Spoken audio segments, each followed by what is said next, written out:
Question number 1। आसान सा प्रश्न दिखाई दे रहा होगा आपको, और इस आसान से प्रश्न का आंसर आप आसानी से दे सकते हैं।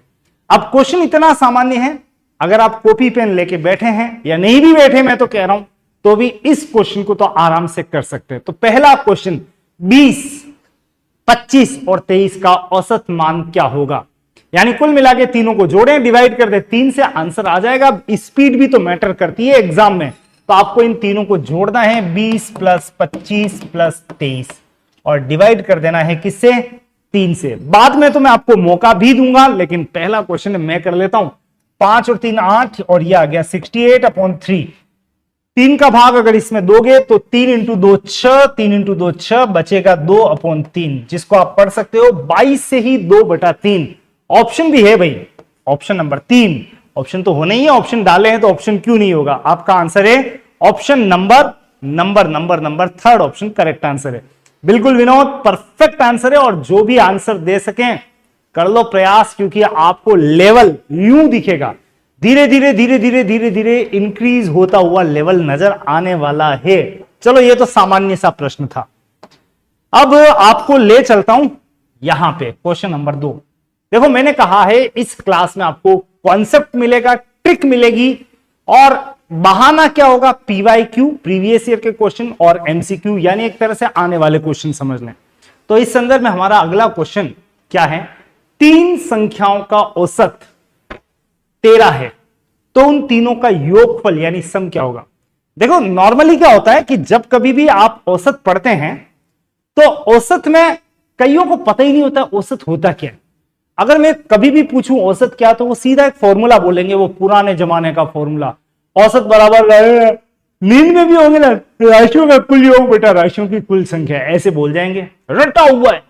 पर जैसे ही पूछता हूं औसत क्या, पता नहीं औसत क्या। औसत औसत भाई ज्यादा से ज्यादा बोलेंगे तो औसत एवरेज। अरे ट्रांसलेट कर दिया। मैं आपको बता रहा हूं औसत का सीधा मतलब आप यहां पे लिखना, में से हर एक, मतलब हर एक, हर जना।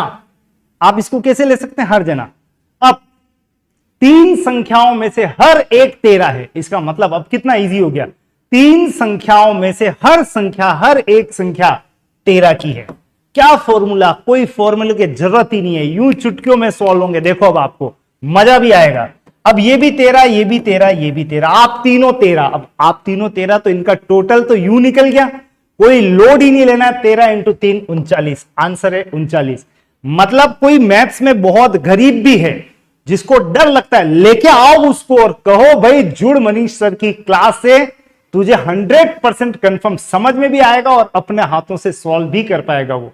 तो आप मैथ्स के लिए अगर कहीं भी अभी तक भी भटक रहे थे मैथ्स में, तो फटाफट से यहां जुड़िए और दूसरों को भी जोड़िए। फिलहाल इसका आंसर है ऑप्शन नंबर 1। आंसर बिल्कुल ठीक है, आंसर परफेक्ट है। विनोद आंसर दिया है। तो चलो अगले क्वेश्चन पे मूव करता हूं। यहां पे 5 संख्याओं का औसत 9 है, प्रत्येक संख्या में 2 जोड़ दिया जाए तो उन संख्याओं का नया औसत कितना होगा? अब क्वेश्चन अगर आप देखो यहां पे, तो 5 संख्याओं में से हर एक, फिर से कह रहा हूं यहां पे क्या लिख दो? में से हर एक, सब समझ में आ जाएगा। अब 5 संख्याएं 1 2 3 4 5, 5 कुर्सियां लगा दो, इनमें से हर एक है 9 की। चलिए हर एक पे एक टैग लगा दो, कितने का? 9 का। प्रत्येक संख्या में 2 जोड़ दीजिए। अब 2 जोड़ दोगे हर एक में, तो हर संख्या कितने की हो जाएगी? 11 11 11, मतलब हर संख्या होगी 11 की। अगर सभी संख्याएं 11 की हैं तो औसत ही कितना हो गया? 11। अगर हर एक मेंबर 11 का है तो औसत का मतलब अगर हर एक है तो हर एक का मतलब हो गया औसत। यानी इस समय हम अपने आंसर पे चल सकते हैं। ऑप्शन नंबर 1 करेक्ट आंसर है। अब बारी है एग्जाम हॉल में इसको ट्रिकी कैसे बनाएं। अगर औसत दे रखा है 9 और हर संख्या में जोड़ा जा रहा है 2, तो 9 में 2 जोड़ते ही सीधा आंसर बोलो 11। 1 सेकंड का क्वेश्चन है, 1 सेकंड मतलब 1 सेकंड, कुछ भी नहीं करना है। 9 और 2 11। तो इससे पहले कि आप कहीं 9 2 11 हो जाओ, मैं आपको ले चल रहा हूं एक और क्वेश्चन पे। गणपत जी नमस्ते, आपने आंसर दिया है 11, बिल्कुल परफेक्ट आंसर है। चलिए बहुत ही बढ़िया। कौन कौन किस किस की तैयारी कर रहा है वो भी बता देना। और इसके अलावा आप ये भी बता देना, जुड़े हुए तो हो ही हो, कि भाई जो तैयारी कर रहे हो उसमें सबसे ज्यादा प्रॉब्लम किस में आ रही है, मैथ्स इजी लगती है कि टिपिकल लगती है। अगर इजी लगती है तो मैं थोड़े टिपिकल वाले क्वेश्चन दे दूंगा, और टिपिकल लगती है तो मैं सब तरह के क्वेश्चन वैसे भी करवा ही रहा हूं। फिलहाल ले चल रहा हूं आपको अगले क्वेश्चन पे, थोड़ा अपना अपना परिचय भी देते रहिएगा। चलिए क्वेश्चन नंबर नेक्स्ट पे आपको ले चलता हूं। 7 के प्रथम 5 गुणजों का औसत ज्ञात कीजिए। मैं तो कह रहा हूं 7 छोड़ो, 27 के प्रथम 50 गुणजों का औसत। अगला क्वेश्चन ऐसे ही दूंगा मैं आपको, अगला क्वेश्चन लिख के दूंगा, ऐसे ही दूंगा, लेकिन फिलहाल यहां पे 7 इजी सी संख्या है। 7 के प्रथम 5 गुणज का मतलब जानते हो? 7 का पहला गुणज 7, 7 दूनी 14, 7 तरी 21, 7 चौक 28, 7 पंजा 35, ऐसे 5 गुणज बन गए। अब अगर इनमें गैप देखोगे तो 7-7 का गैप है। ये पूछ रहा है इनका औसत। औसत का मतलब अगर गैप बराबर है, बराबर गैप है हर दो संख्याओं में, तो जो भी बीच में बैठा है वही औसत है।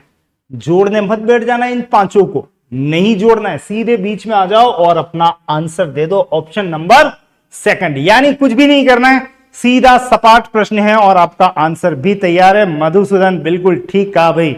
तो विनोद, गणपत, मधुसूदन परफेक्ट आंसर है, ऑप्शन नंबर 2 करेक्ट आंसर है। चलें अगले क्वेश्चन पे। अगला क्वेश्चन मैंने प्रॉमिस किया था आपसे, नया दूंगा, परफेक्ट दूंगा और एक ट्रिक भी बताऊंगा।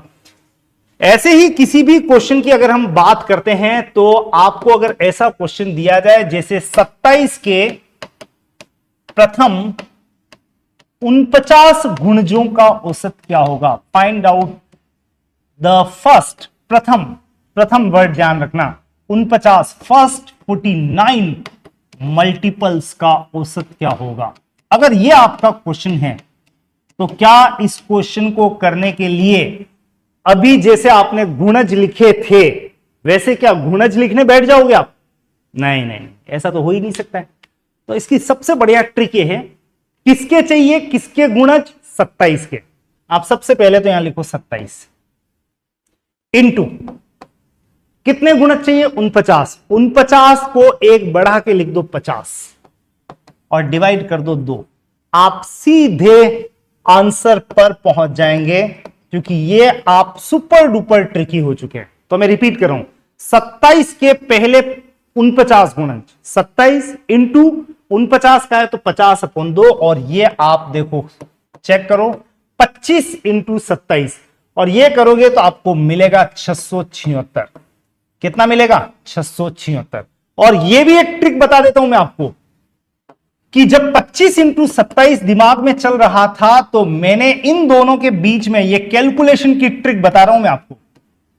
कैलकुलेशन टिप क्या कहती है, दो संख्याएं आसपास की हैं और उनका आपको गुणा करना है। जैसे 25 इंटू 27, तो इन दोनों के बीच में आ जाओ 26 और 26 का स्क्वायर कर दो 676 माइनस, अब 25 और 26 में 1 का अंतर है तो 1 का स्क्वायर माइनस करना है, यानी 1 माइनस करना है। 676 में से 1 गया तो 675।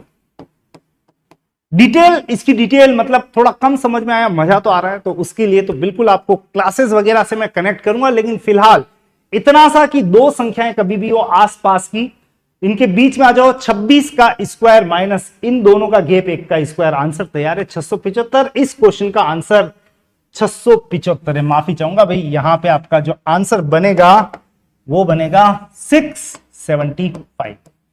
चलिए तो आपको ले चलता हूं अगले क्वेश्चन पे, और आपकी क्या क्या प्रतिक्रियाएं थी बिल्कुल आपने प्रतिक्रियाएं देते रहिएगा।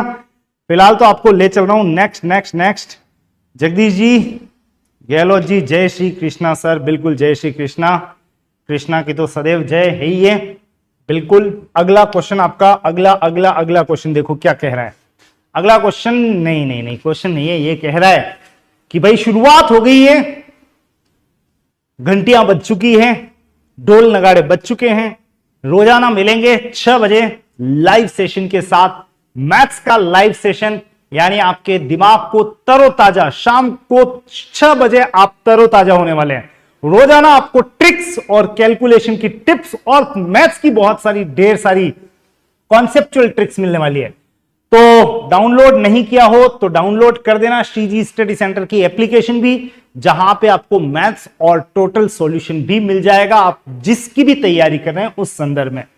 चलिए बात करेंगे अगला क्वेश्चन। अगला क्वेश्चन, 3 संख्याओं का औसत 20 है, उनमें से 2 संख्याएं 16 और 22 है, तो तीसरी संख्या कितनी है? आराम से करें इस क्वेश्चन को।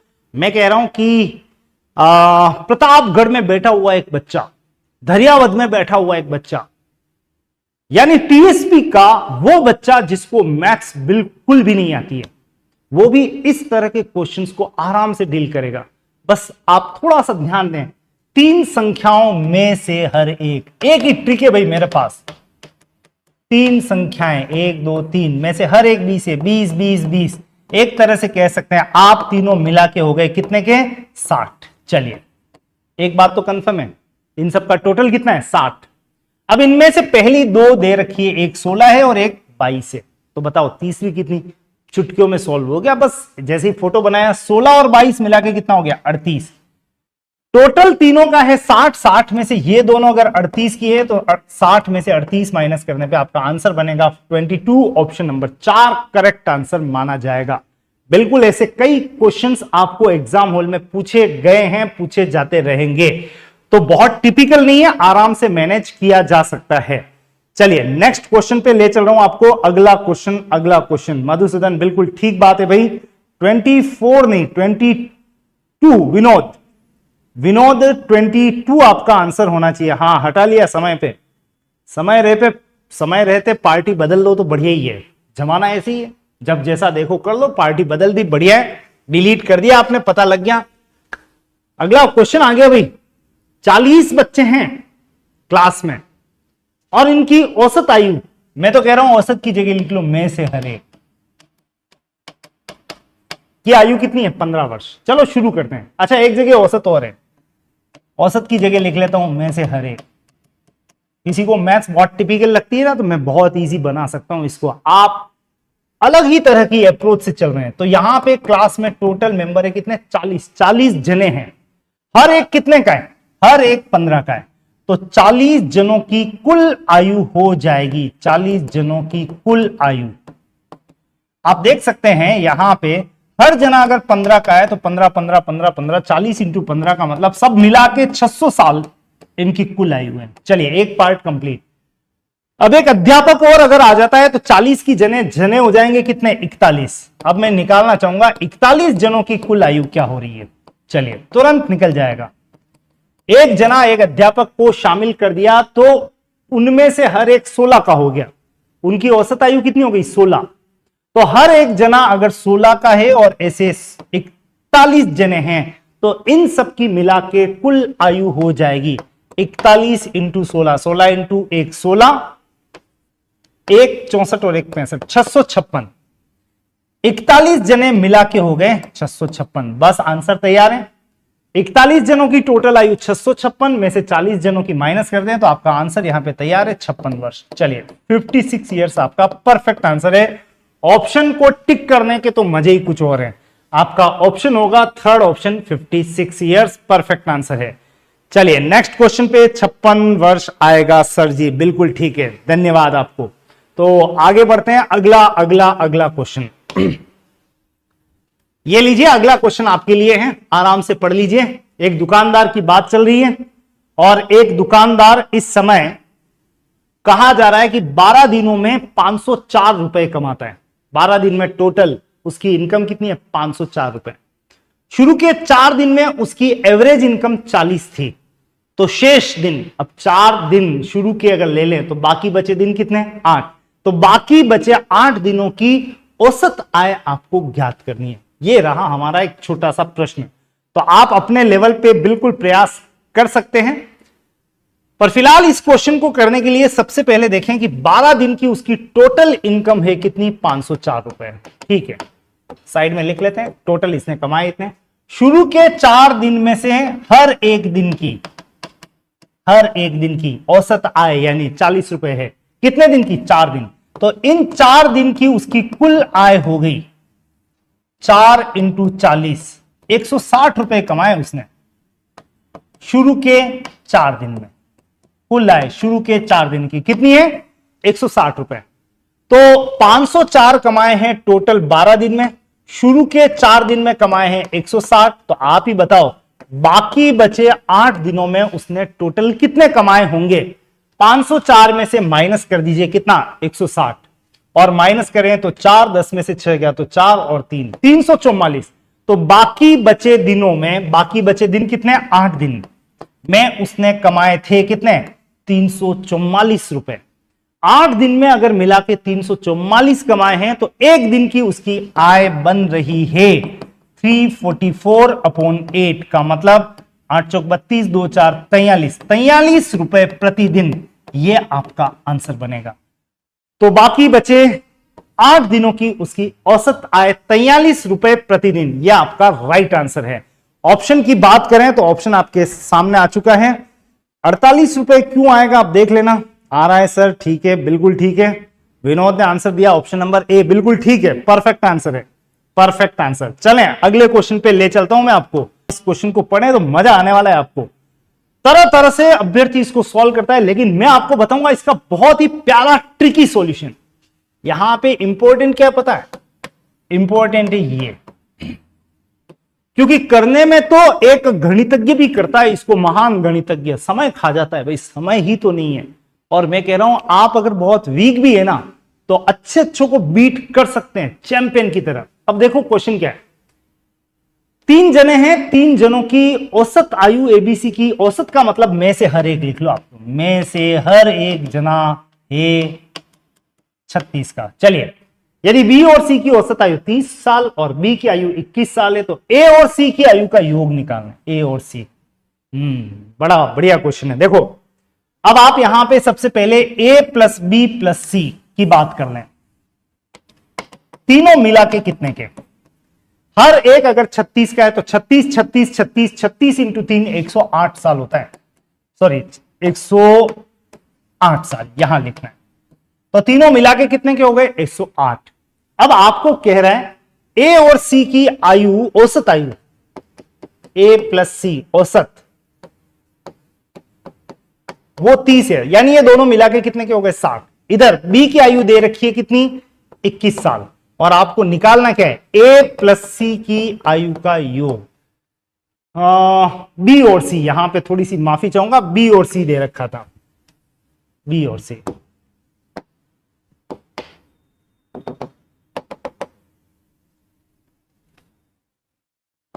बी और सी की औसत आयु 30 यानी बी प्लस सी मिला के 60 साल है। अकेला बी है 21, ए और सी का टोटल निकालना है। बात चल रही है ट्रिक से कैसे करेंगे। आप ये देखो आपको टारगेट क्या दिया है? ए प्लस सी चाहिए। ए प्लस सी, ए और सी की आयु का योगफल क्या होगा ये चाहिए। आप बताओ ए बी सी में से क्या नहीं चाहिए? बी नहीं चाहिए, ए और सी तो चाहिए। तो आप एक काम करो ना, सीधा बी ही माइनस करो। तो एग्जामिनर तो बहुत कुछ घुमाने का प्रयास कर रहा है, लेकिन आपको नहीं घूमना है। आप यहां पे एक छोटा सा काम कीजिएगा। क्या हुआ ये? एक बार वापस लिखना पड़ेगा, मुझे लग रहा है पूरा डिलीट हो गया है। चलिए कोई बात नहीं, हो गया तो हो गया। ए प्लस बी प्लस सी मिला के हो गए कितने? 36 इंटू 3 108 साल के। इनमें से सीधा आप बी की आयु को कर दे सब्ट्रैक्ट। क्यों? क्योंकि मुझे चाहिए यहां पे ए प्लस सी। कौन नहीं चाहिए था? बी नहीं चाहिए था। तो ए बी सी में से अगर बी की आयु डायरेक्ट दे रखी है 21 साल माइनस कर दें, और अगर आप ये माइनस करेंगे तो ये नेट आ गया 87। ए और सी मिलाकर सीधे एक स्टेप में आपका आंसर है 87 ईयर्स के। तो फिर इस लाइन का क्या मतलब? मतलब तो बहुत था, लेकिन उस मतलब में आपको पढ़ना ही नहीं था। आप तो सीधा माइनस करें बी, यानी बी हटाते ही ए और सी तैयार है, और हटाने का मतलब घटाना, और घटाया तो आंसर तैयार है 87। टिक करने में भी बहुत मजा आता है। ऑप्शन नंबर 2 करेक्ट आंसर है। देखना चाहूंगा आप में से कितने जनों ने सही आंसर दिया है। राजकुमार मीणा, हाय राजेंद्र, आप तो हाय, बिल्कुल हाय हाय हाय, मजबूरी वगैरह। चलिए राजकुमार जी राजेंद्र जी को हाय कर रहे हैं, पर मुझे राजेंद्र कहीं नहीं दिख रहे यहां पे। भाई राजेंद्र जी को लेके आओ ना, क्योंकि राजकुमार कह रहे हैं हाय राजेंद्र, अब राजेंद्र कौन है पता नहीं पड़ रहा है।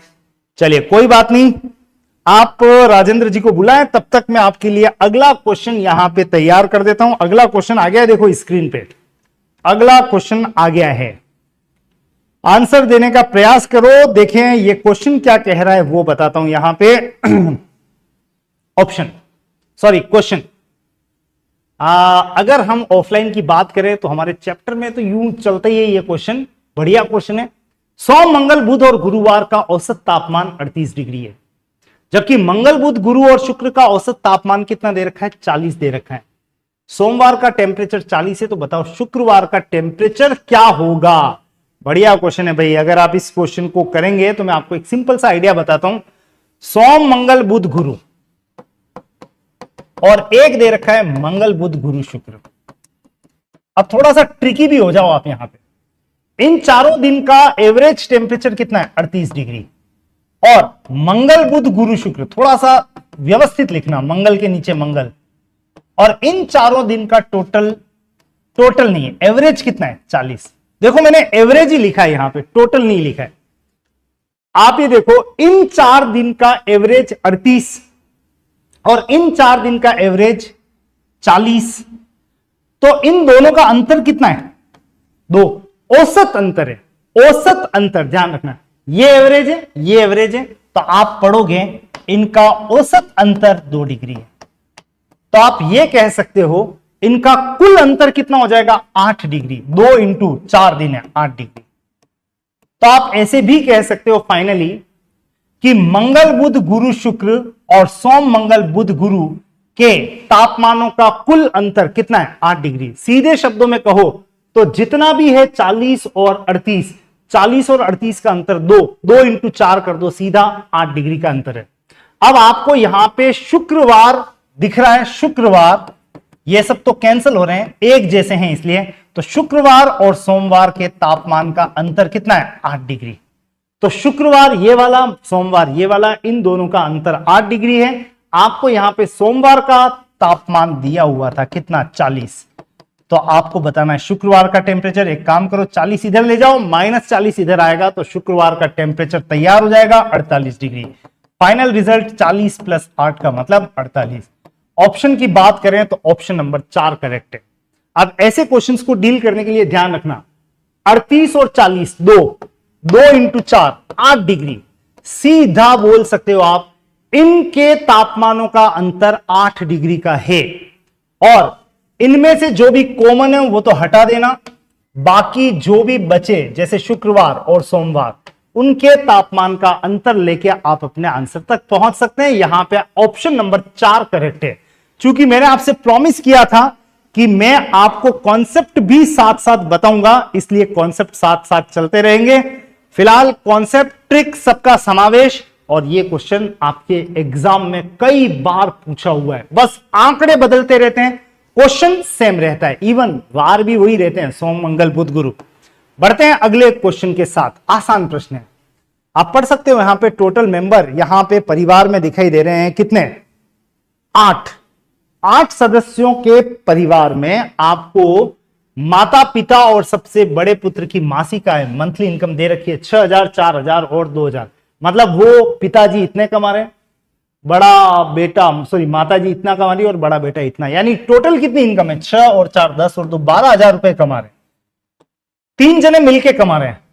तो आपको पूछा है परिवार के एक सदस्य की औसत आय क्या है? भाई परिवार में मेंबर कितने हैं?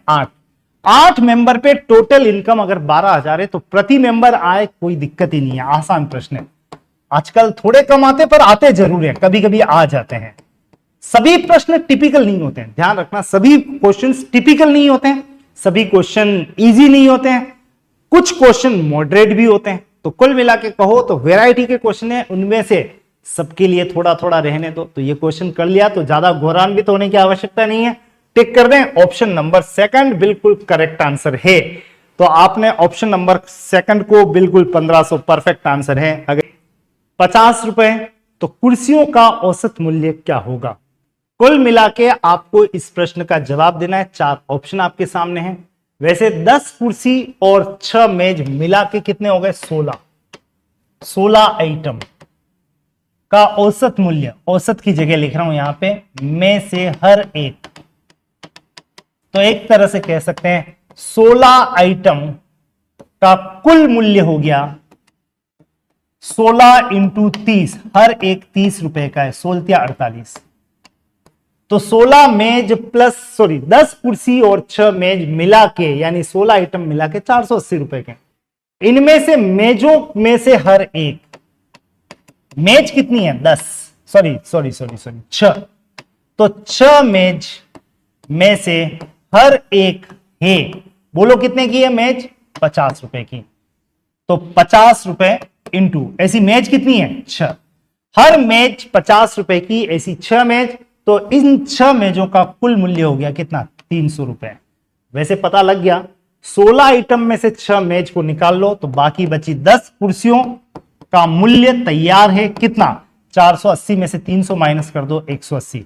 10 कुर्सियों का मूल्य अगर 180 है तो पर चेयर एक कुर्सी का मूल्य तैयार है कितना, 180 अपॉन 10 का मतलब आंसर क्या आएगा 18 रुपए प्रति कुर्सी आपका आंसर है।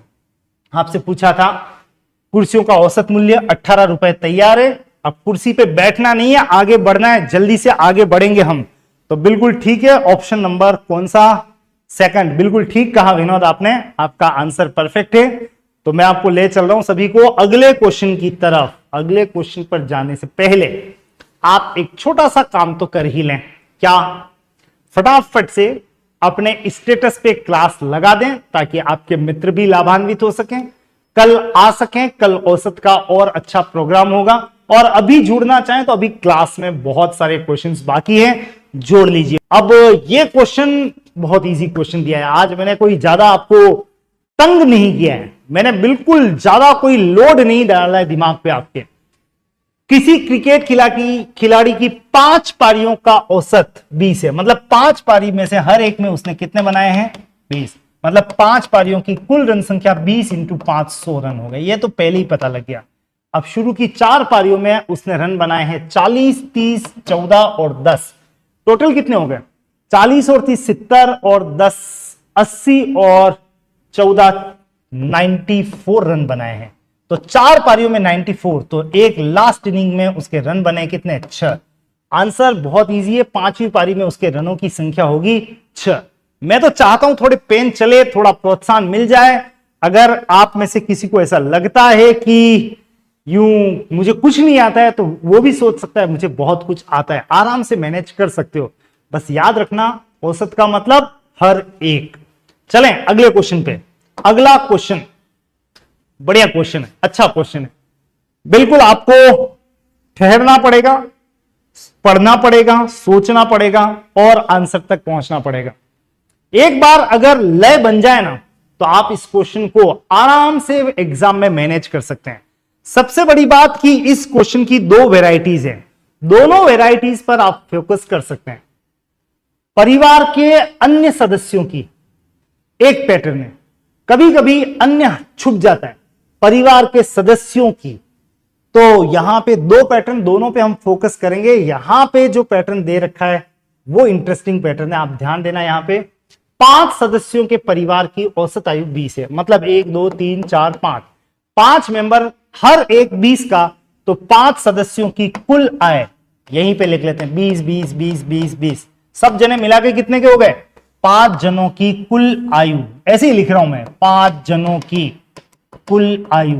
बोलो कितनी हो गई, ये हो गई है 100 साल। 100 साल के हैं सब मिला के। ठीक है, आगे बढ़ेंगे। अब सबसे छोटा सदस्य 8 साल का है। अब आप यूं समझो कि इसमें से वास्तव में एक मेंबर है छोटा सा, इतना छोटा भी नहीं है, 8 साल का है, सबसे छोटा मेंबर 8 साल का है। तो छोटे सदस्य की आयु 8 वर्ष है। तो परिवार के अन्य सदस्यों की सबसे छोटे सदस्य के जन्म पर, अब आप ये बताओ सबसे छोटा सदस्य पहली बात तो पैदा कब हुआ, अभी वो 8 साल का है। अभी जितने भी जने हैं मिला के वर्तमान में हैं 100 साल के, सब मिला के 100 साल के। अब सबसे छोटा सदस्य कब पैदा हुआ था, आज से 8 साल पहले। आज से 8 साल पहले ये 0 का था तो सही, आ तो गया था इस दुनिया में, पर 0 का था। तो उसके जन्म पर, अब आप एक काम करो, यहां पे इसमें से 8 माइनस किया है, ये तो छोटा हो गया, तो सबको 8-8 साल पीछे ले जाओ। तो 8 8 8 सब में से घटा दो। 8 साल पहले की स्थिति क्या थी? तो इन्हीं 5 जनों की कुल आयु, इन्हीं 5 जनों की कुल आयु आज से 8 वर्ष पहले। क्यों 8 वर्ष पहले? क्योंकि 8 वर्ष पहले सबसे छोटे सदस्य का जन्म हुआ था, ये वाली बात। तो इन 5 जनों की कुल आयु 8 साल पहले कितनी थी? 8 माइनस नहीं करना है आपको, माइनस करना है हर एक में से 8 8 8 8 8 8 40 वर्ष माइनस होंगे। तो आप कहोगे इन्हीं 5 जनों की कुल आयु सबसे छोटे सदस्य सहित 60 वर्ष की थी। कब? 8 साल पहले। आज से 8 साल पहले जब सबसे छोटे सदस्य का जन्म हुआ था तो इन 5 जनों की कुल आयु थी 60 वर्ष। अब आप देखो, आपको किसकी औसत आयु निकालनी है? परिवार के अन्य सदस्यों की उसके जन्म पर औसत आयु कितनी थी। अन्य का क्या मतलब है? इस सबसे छोटे को छोड़कर, सबसे छोटे को मान लिया कच्ची कोड़ी, अन्या मन्या, आप जाओ, बाकी बचे कितने? अब इस जीरो को हटा भी दूं तो कोई फर्क नहीं पड़ेगा। तो इन 4 सदस्यों की कुल आयु अगर कहे तो भी उतनी की उतनी ही है। कितनी? 60 वर्ष। आपको पूछ रहा है परिवार के अन्य सदस्य, तो 4 जनों की आयु 60 वर्ष, तो प्रति मेंबर आयु आ जाएगी 60/4 का मतलब कितना? 15 वर्ष इसका परफेक्ट आंसर होगा। अब ऑप्शन की बात करें तो आप टिक कर सकते हैं, लेकिन सबसे इंपॉर्टेंट पार्ट है कि अगर यह पूछा होता परिवार के सदस्यों की औसत आयु, तो आप यहां पे 4 नहीं भाग देते किसका? 5 का। तो अगर आपने थोड़ी सी भी एक्सरसाइज कर रखी है तो ऐसे क्वेश्चन को आप 100% एग्जाम में करके आएंगे। यस सर, कॉपी पेन लेके बैठे हैं, बिल्कुल कॉपी पेन 100% लेके बैठना चाहिए मधुसूदन। 100% इसलिए क्योंकि वास्तव में अगर आपको सिलेक्शन चाहिए तो ऐसे क्वेश्चंस आपको करने, एग्जाम हॉल में करने, तो प्रैक्टिस लगातार होनी चाहिए। चलिए, आई होप आपको ये पैटर्न अच्छे से समझ में आ गया। अगला क्वेश्चन थोड़ा सा आसान डाला है, मतलब वो उस तरह का नहीं है जैसे अभी हमने परिवार की बात की थी वैसा नहीं है, पर फिर भी क्वेश्चन तो है। 5 परिणाम, मतलब 5 ऐसी राशियां हैं, 5 संख्याएं हैं, उनमें से हर एक 10 की है, में से हर एक ईच वन ऑफ देम 10 है। 10 10 10 10 10 सब मिलके कितने के हो गए? 50। चलिए, एक बात खत्म। उनमें से प्रथम 2 का औसत 7 है, मतलब आप दोनों 7, 7 और 7 14। चलिए आगे बढ़ते हैं। और अंतिम 2 का औसत 13 है, ये लास्ट के 2, आप भी 13 आप भी 13, ये दोनों मिला के कितने? 26। आप दोनों 14 आप दोनों 26, इसका मतलब 26 और 14 40। पांचों जनों मिला के कितने के थे? 50। 50 में से ये 4 कितने के हो गए? 40। तो 50 में से 40 माइनस कर दो तो इसकी वैल्यू तैयार है आपकी, और इसकी वैल्यू आ गई कितनी? 10। और जो 10 आई है तो एक वैल्यू आई है, थोड़ा लगता है कि आंसर आ गया है, तो यहां पे रख दिया 10 और ऑप्शन को टिक कर दो। ऑप्शन नंबर 3 करेक्ट आंसर है।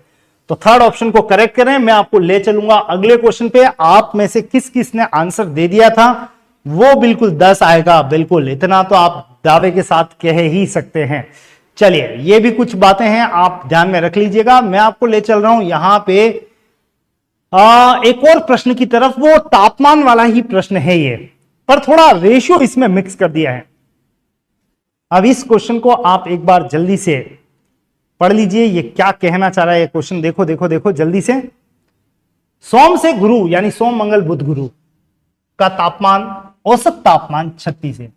अब थोड़ी सी स्पीड भी बन सकती है, आप लगातार ये मेरे साथ रहते हुए शायद 12-13 क्वेश्चन हम कर चुके होंगे। मंगल बुध गुरु शुक्र का औसत तापमान 38 है।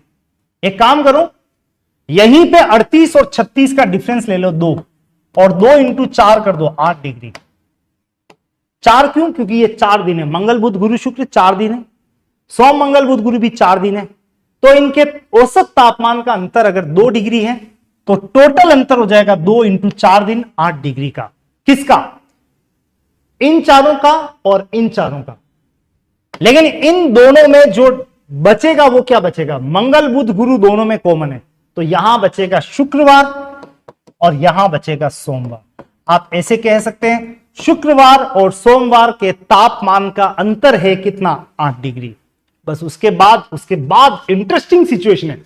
सोमवार और शुक्रवार के तापमान का अनुपात। अनुपात के बारे में तो मैं आपको लगातार क्लासेस में बताता रहता हूं। अनुपात आते ही अनुपात हटा के दोनों जगह चिपका दो x, आपका काम हो जाएगा। मैं बार बार कह रहा हूं, गणित आपकी कितनी ही खराब हो चलेगा, बस आदेशों की पालना करना, ट्रिक्स जो बताता हूं वो ध्यान रखना। तो सोमवार और शुक्रवार के तापमान का अनुपात नहीं चाहिए, अनुपात आप पढ़ो। सोमवार और शुक्रवार के तापमान हैं 4x और 5x। लिख दो, शुक्रवार की जगह लिखना है 5x और सोमवार की जगह 4x। 5x माइनस 4x बराबर 8, तो x बराबर कितना आ गया 8 डिग्री। x 8 आते ही पूछ रहा है शुक्रवार का तापमान बताओ। शुक्रवार का तापमान 5x, 5 इंटू 8 बता सकते हो अब आप अपना answer 40 degree. Option number 3 perfect answer है। यानी कभी अगर आपको ऐसे रेशियो मिले तो भी आप आराम से इसको सॉल्व कर सकते हैं। देखना चाहूंगा आप में से किस किस ने इसका राइट आंसर दिया था। 40, 50 कंफ्यूजन था क्या मधुसूदन? थर्ड ऑप्शन, थर्ड, हाँ बिल्कुल। विनोद कह रहे हैं third option is correct answer. बिल्कुल सही बात है विनोद, थर्ड यानी कि 40 डिग्री इसका राइट आंसर है। चलते हैं अगले क्वेश्चन की तरफ। आपका अगला क्वेश्चन बड़ा इंटरेस्टिंग है भाई। देख लो यहां पे ये क्या कह रहा है। ये कह रहा है कि एक क्लास के विद्यार्थी का औसत भार 38 किलो है। औसत का मतलब हर एक का भार 38 है। इनमें से लड़कों का, मतलब यहां पे मेल और फीमेल की बातें हो रही है, यानी इस क्लास में मिक्सचर है। और मिक्सचर की किसी भी बात पर अगर आप आए तो पहले मिक्सचर के हर एलिमेंट को अलग कर दें। यहां पे लड़के हैं और लड़कियां हैं। आप एक काम करें, एक तरफ लिख लें बॉयज, एक तरफ लिख लें गर्ल्स और शुरू कर देते हैं। इनमें से लड़कों का औसत भार 42 पहले ही लिख लो, अलग अलग वाली जो जेंट्री अलग अलग लिख लो। और लड़कियों का औसत भार कितना है 33। चलिए आप 42 से, आप 33 से। अब ये क्वेश्चन औसत से ज्यादा मिश्रण का है और मिश्रण की एक बहुत अच्छी ट्रिक मैं आपसे शेयर कर रहा हूं। तो परफेक्टली बॉयज पे कॉन्सेंट्रेट करें तो 42 किलो के, गर्ल्स पे कॉन्सेंट्रेट करें तो 33 की है। लेकिन पूरी क्लास में तो बॉयज भी है और गर्ल्स भी हैं। तो इन विद्यार्थियों का औसत भार 38 है, यानी न लड़के न लड़कियां, सब कुछ मिला के कितने के 38 के। बीच में लिख देना। तो प्योरली लड़के 42, प्योरली लड़कियां 33 और पूरी क्लास 38, जिसमें बॉयज भी है गर्ल्स भी है। आप एक काम करें, रेशियो निकाल लें क्लास में लड़के और लड़कियों का अनुपात क्या है। और इसके लिए क्या करना है, क्रॉस डिफरेंस से चलें। 42 और 38 का अंतर ले लें 4, इधर 33 और 38 का अंतर ले लें 5। ये लीजिए 5:4। हर 5 लड़कों पर लड़कियों की संख्या कितनी है 4। मतलब लड़के और लड़कियों का अनुपात तैयार हो गया 5:4। जैसे ही आपको अनुपात मिले अब आप पढ़ो लड़कों की संख्या कितनी है 25। अब अगर आप लड़कों के कंटेक्स्ट में बात करें तो 5 के नीचे लिख दो 25 और चेक करो 5 और 25 का क्या कनेक्शन है। यानी 5 का भाग 25 में कितनी बार जा रहा है 5 बार। यूं भी कह सकते हैं 5 इंटू 5 25। इधर इंटू 5 है तो इधर भी इंटू 5 कर दो और बोल दो लड़कियों की संख्या हो गई 4 इंटू 5 20। आपसे पूछ रहा है लड़के अगर 25 हो तो लड़कियां कितनी हैं। आंसर तैयार है, ऑप्शन नंबर थर्ड 20 लड़कियां होंगी अगर लड़कों की संख्या यहां पे दे रखी है 25। तो फाइनल आंसर आपका जो है वो बन रहा है 20 गर्ल्स फॉर 25 बॉयज। यानी लड़के 25 तो लड़कियों की संख्या आ रही है यहां पे 20। चलिए अगले क्वेश्चन पे ले चलूंगा आपको। और अगला क्वेश्चन फिर से इंटरेस्टिंग, 4 क्रमागत सम संख्याओं का औसत। ध्यान रखना यहां पे क्या कह रहा है 4 क्रमागत। क्रमागत का मतलब क्रम से आने वाली, और क्रम से अगर आती है तो इसका मतलब गेप बराबर है। आप एक काम करो, सबसे पहले कुर्सियां लगा दो 4। याद रखना ये सम संख्याएं इवन नंबर्स हैं और इनका औसत दे रखा है 27। 27 को बीच में बिठा दो, लेकिन 27 ना तो यहां बैठ सकता है ना यहां पे लगा दो 27। याद रखना हर 2 संख्याओं के बीच का गेप कितना है 2 का है, क्योंकि सम संख्या ऐसे चलती है 2 4 6 8 10 वगैरह वगैरह। तो हर 2 संख्याओं के बीच का गेप कितना है 2। अब बहुत अच्छी ट्रिक है। ट्रिक ये है कि अगर यहां 2 का गेप है इससे और ये भी बैठ गया 27 बीच में, तो यहां पे इस 2 का डिस्ट्रीब्यूशन कर दो 1 1 में। 2 के 2 टुकड़े कर दिए, एक एक, 27 में एक जोड़ दो 28, तो ये संख्या तैयार है 28। और एक बार कोई भी एक संख्या आ जाए तो आगे लाइन लगा दो, अगली सम संख्या होगी 30, पिछली सम संख्या होगी 26 और इससे पिछली संख्या होगी 24। आपसे पूछा था सबसे बड़ी संख्या कौन सी होगी, ऑप्शन नंबर 3 करेक्ट आंसर है। तो 3rd ऑप्शन परफेक्ट आंसर है, 30 आपका आंसर है। देखना चाहूंगा आप में से किस किस ने, बिल्कुल विनोद पहले 20 फिर 30, नहीं 20 पिछले वाला का क्वेश्चन आंसर था, बिल्कुल ठीक है ठीक है ठीक है, लगे रहो। सर 2 कैसे, 2 कैसे, आपके कहने का मतलब ये 2 का गैप कैसे, ये कौन सी वाली संख्या है, सम संख्या। सम संख्याओं में गैप कितने का होता है, 12, 14, 16, 18, हर 2 संख्याओं के बीच का गैप कितने का है, 2 का। तो 2 कैसे, 2 ऐसे, शायद समझ में आ गया होगा। सम या विषम की कभी भी बात करें तो गैप कितने का लेना है, 2 का। और अगर सिंपल क्रमागत होता, सम नहीं होता, तो गैप कितने का लेना था, 1 का। फिलहाल सीधा आंसर, सपाट आंसर, आप आराम से इसका जवाब दे सकते हैं। एग्जाम हॉल में अगर क्वेश्चन आता है तो आप, मैं कह रहा हूं 15 सेकंड में इस क्वेश्चन को सॉल्व कर सकते हैं प्रैक्टिस के साथ। चलिए इस क्वेश्चन को नहीं हम सॉल्व करेंगे, यहां पे इस क्वेश्चन को प्रथम 5 अभाज्य संख्याएं, भाई ये क्यों नहीं लिया, या आपके लिए छोड़ रहा हूं मैं, क्योंकि एक जैसा क्वेश्चन है, एक क्वेश्चन हमने किया था, थोड़ी देर बाद इस पे भी फोकस कर लेंगे। पहले 5 अभाज्य संख्याओं का औसत, ये इसको स्किप इसलिए भी करना पड़ रहा है क्योंकि अगली क्लास का समय हो रहा है भाई, तो फिलहाल इसकी बात कर लेते हैं। इसकी प्रथम 5 अभाज्य संख्याओं का औसत क्या है।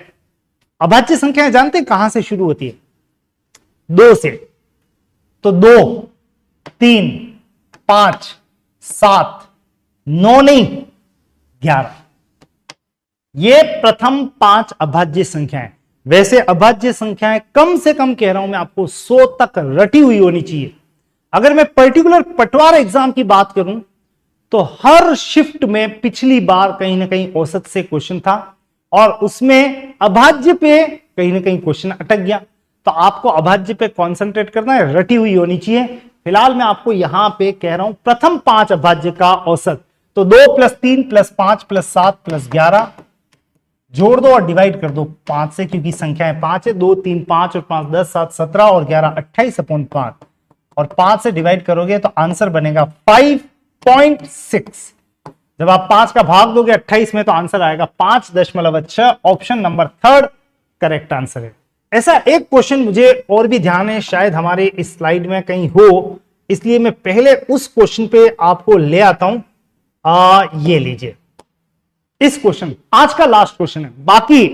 बाकी जितने भी औसत के और भी क्वेश्चंस जो एग्जाम में आए हुए हैं और आने वाले हैं वो हम देखेंगे बाहुबली के भाग 2 में। मतलब क्लियर, नेक्स्ट टाइम यानी कल की बात कर रहा हूं मैं, तो कल हम फिर से इस क्लास में मिलेंगे। लेकिन फिलहाल बात समाप्त नहीं हुई है। 21 से 55 के बीच की अभाज्य संख्याओं का औसत ज्ञात करें। किस क्वेश्चन में डाउट है विनोद आपको? विनोद, क्वेश्चन कौन सा वाला, कौन से क्वेश्चन में आपको डाउट है, जल्दी से बताओगे? ये वाला, इस क्वेश्चन में डाउट है, जल्दी से। नहीं, यहां पे मेरी और भी क्लासेस हैं, तो वो वाली क्लास की बात कर रहा हूं। और क्लास का मतलब ये, मतलब आपके पटवार के संदर्भ में हिस्ट्री, ज्योग्राफी, पॉलिटी की बात नहीं कर रहा हूं। फिलहाल डाउट कहां है? यही है। चलो, मुझे पता नहीं लगा, ठीक है, कोई दिक्कत नहीं है। अगर औसत निकालना है तो आपको पता है कि अपॉन 5 करना है, 5 संख्याओं का औसत है, लेकिन इंपॉर्टेंट है प्रथम 5 अभाज्य संख्याएं। अब पहली अभाज्य ध्यान रखना 2 से शुरू होती है, 2 3 5 7 11, ये रेस्पेक्टिवली अभाज्य संख्याएं। मैं आपको अभाज्य संख्याओं के बारे में यहां पे थोड़ा सा बता भी देता हूं। ये एक मिनट, आपने कहा था बीच में मध्यमान है, तो वो कैसे होगा? 5 होगा। ओके भाई, गैप चेक कर लेना। 2 से 3 में 1 का गैप है, 2 का गैप है, 2 का गैप है, 4 का गैप है। तो क्या गैप बराबर है जो बीच में आना है? नहीं, गैप बराबर नहीं है। चुपचाप इनको जोड़ो और डिवाइड करो 5 से। अगर ऐसा होता 2 3 4 5 6, तो बीच वाली संख्या आपका सीधा औसत बनती। शायद मधुसूदन क्लियर हो रहा होगा। अगर ये संख्या ऐसी होती एक एक का गैप, तो आप कह देते औसत यहां पे 4 होता, लेकिन यहां पे गैप बराबर नहीं है, इसलिए सबको जोड़ के फिर आपको अपना आंसर देना है। फिलहाल मैं ले जा रहा हूं आपको उस क्वेश्चन पे जो इस समय वांछित है, और आज का हमारा लास्ट क्वेश्चन भी और बड़ा इंटरेस्टिंग क्वेश्चन भी है। देखो, क्वेश्चन अभाज्य संख्याओं पर है, तो अभाज्य संख्याओं की जानकारी आपको होनी चाहिए। मैं 60 तक कोशिश कर रहा हूं कि आपको अभाज्य संख्याएं बहुत प्यार से समझा दूं, याद करवाने का प्रयास है। और अगर आप कॉपी पेन लेके वास्तव में नहीं बैठे तो बैठ जाना, क्योंकि इससे अच्छा कुछ हो ही नहीं सकता है। इससे अच्छी टिप आज की नहीं हो सकती है। बात अभाज्य संख्याओं की, एक साथ याद करते हैं, याद नहीं होती है। मैंने इसको तोड़ दिया, हर 10 का एक ग्रुप बना दिया, 1 से 10, 11 से 20, 21 से 30, 31 से 40, 41 से 50, 51 से 60। अब शुरू की 2 लाइनों में अभाज्य संख्याएं सबसे ज्यादा होती है। पहली लाइन में 2 से शुरू करना है, 2 3 5 7, याद रहेगा, 2 3 5 7। अगली लाइन बस 9 नहीं है, ध्यान रखना, 9 में तो 3 का भाग जाता है। अगली लाइन में 11 से 20 में अभाज्य संख्याएं 11 13 17 19, 15 नहीं है, ध्यान रखना, 15 में तो भाग जाता है। तो 11 13 17 और 19। अगली लाइन में 23 और 29 2 ही हैं, यहां पे 2 ही हैं, यहां पे 4 4 थी। 31 से 40 में यहां भी 2 ही हैं, 31 और 37, 2 ही अभाज्य होती है। 41 से 50 में 3 अभाज्य हैं, 41 43 47। और 51 से 60 की बात करें तो फिर से यहां पे भी 2 ही हैं, 53 और 59। अगर आप ध्यान दोगे तो आपको एटलीस्ट ये तो पता लगेगा, शुरू की 2 लाइनों में 4-4 अभाज्य संख्याएं हैं, जबकि यहां पे आप बात करेंगे इन 4 लाइनों की तो 41 से 50 वाली में 3 है, बाकी सब में 2-2 अभाज्य ही हैं। अब अभाज्य थोड़ा सा ध्यान भी रख लेना, यहां 21 वाली लाइन में 23 और 29 है, 31 वाली लाइन में 31 37 है, और 41 से 50 में 41 43 47 है। इतना सब कुछ कहने के बाद मैं आपको ले चल रहा हूं हमारे उस प्रश्न की तरफ। 21 से 55 के बीच, अब एक और मौका है आपको सुनने का। 21 से 55, पहले 21 से 30, फिर 31 से 40, फिर 41 से 50 और 51 से 55 तक ही जाना है। चलो करते हैं शुरू। 21 से 30 के बीच में कौन कौन सी थी, याद करो, 23 और 29। 31 से 40, 31 37, 39 नहीं है, 2 ही है। यहां पे 3 थी, कौन कौन सी, 41 43 47। और 51 से 55 केवल एक ही थी, 53। और इस लाइन में अगर 60 तक होता तो 59 भी ले लेता, लेकिन जाना ही नहीं है मुझे तो 55 तक ही जाना है। तो आप यहां पे ध्यान रखोगे केवल 53। आपको इन सब संख्याओं का औसत चाहिए। ये टोटल कितनी होनी है, 1 2 3 4 5 6 7 8, 8 से भाग देना है वो तो ठीक है, थोड़ा जोड़ भी लें, और जोड़ने के लिए डायरेक्ट बात करो या चलो लिख लेते हैं, कहीं गलती ना हो, इसलिए फिलहाल यहां 31 37 41 43 47 और 53 लिख लो। 3 और 9 12 और 1 13 और 7 20 और 1 21 और 3 24 और 7 31 और 3 34, 3 2 5 2 7 3 10 और 3 13 और 4 17 और 4 21 और 4 25 और 5 304 आया ये 304। और इनको डिवाइड किससे करना है, 8। बहुत नॉर्मल सा क्वेश्चन है, लेकिन पता तो होना चाहिए कि अभाज्य संख्या कहां से कहां क्या होती है। अब मैं डिवाइड कर रहा हूं तो 8 3 24, 8 3 24, 6 4 8 8 64, आंसर 38 है। ऑप्शन देखें 38.00, थर्ड ऑप्शन करेक्ट है। लेकिन इसके लिए एक बहुत इंटेंसिव नॉलेज आपको अभाज्य संख्याओं का होना चाहिए। बंशीलाल 25, ओके, 1 से 100 में 25 बिल्कुल ठीक है, 1 से 50 में 15, बातें बिल्कुल ठीक है बंशीलाल जी। लेकिन आपको एक बात ये भी तो पता होना चाहिए कि कहां से कहां तक कौन कौन सी। तो आपने जो 25 और 15 वाली बात बताई बहुत सटीक है, क्योंकि ये भी एक क्वेश्चन आया हुआ है, 1 से 100 तक के बीच अभाज्य संख्याएं कितनी है। संख्या ज्ञान, नॉर्मल सा संख्या ज्ञान, तो आपको पता होना चाहिए अभाज्य संख्याएं 25 होती है 1 से लेके 100 तक। आप मुझे ये कमेंट करके जरूर बताना 91 to 100 के बीच अभाज्य संख्याएं कितनी हैं और कौन कौन सी हैं, जरूर से बताना कमेंट करके। नहीं पता है तो हम कल सेशन जब लेंगे तो आपको इससे भी रूबरू कराऊंगा, अभाज्य संख्याओं पर और भी फोकस करेंगे।